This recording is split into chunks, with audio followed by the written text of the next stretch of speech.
রেস্তোরাঁ মালিককে মারধর কাণ্ডে মুখ খুললেন রচনা ব্যানার্জি। সোহম সম্পর্কে কি বললেন দিদি নাম্বার 1। আপনাদের সবাইকে স্বাগত সিনে গসিপে।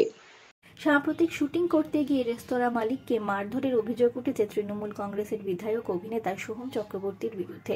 পার্কিং নিয়ে শুরু হয়েছিল বচসা, সেই বচসাই গড়িয়েছে পুলিশ থেকে কোর্ট অবধি।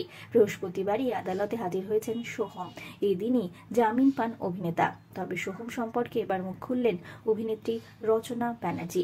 রচনা ব্যানার্জি সংবাদ মাধ্যমে বলেছেন, সোহম যা করেছে সেটা তার নিজের বিষয়। প্রত্যেকেরই আলাদা আলাদা ভাবনা চিন্তা থাকে, শুধুমাত্র রচনা নয়। এই বিষয়ে টলিউডের অনেক তারকারাই সংবাদ মাধ্যমের মুখোমুখি অনেক কথাই বলেছেন। অভিনেতা দেব এ বিষয়ে বলেছেন, সোহম অত্যন্ত বুদ্ধিমান ছেলে, আমার বন্ধুও। কিন্তু বন্ধু বলে তার সবটা ভালো তেমনটা নয়। আমি যেদিনই শুনেছি সেদিনই ওকে ফোনে যা আমার বক্তব্য তা জানিয়েছি। সংবাদ মাধ্যমের সামনেও একই মত প্রকাশ করি।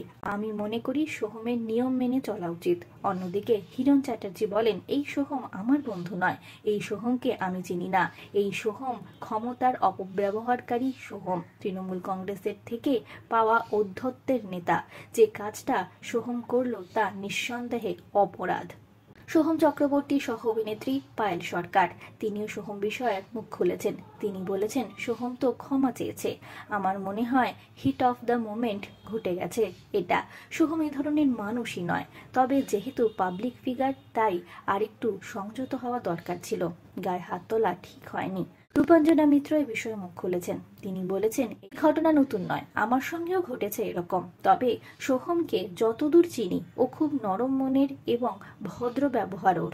নিশ্চয়ই এমন কিছু ঘটেছে যা ওকে সেই সময় উত্তপ্ত করেছে। তাছাড়া সোহম তো ক্ষমা চেয়েছে। একজন মানুষ ভুল বুঝতে পেরে ক্ষমা চাইলে সে ছোট হয়ে যায় না, বরং তারপর আরো সতর্ক হয়।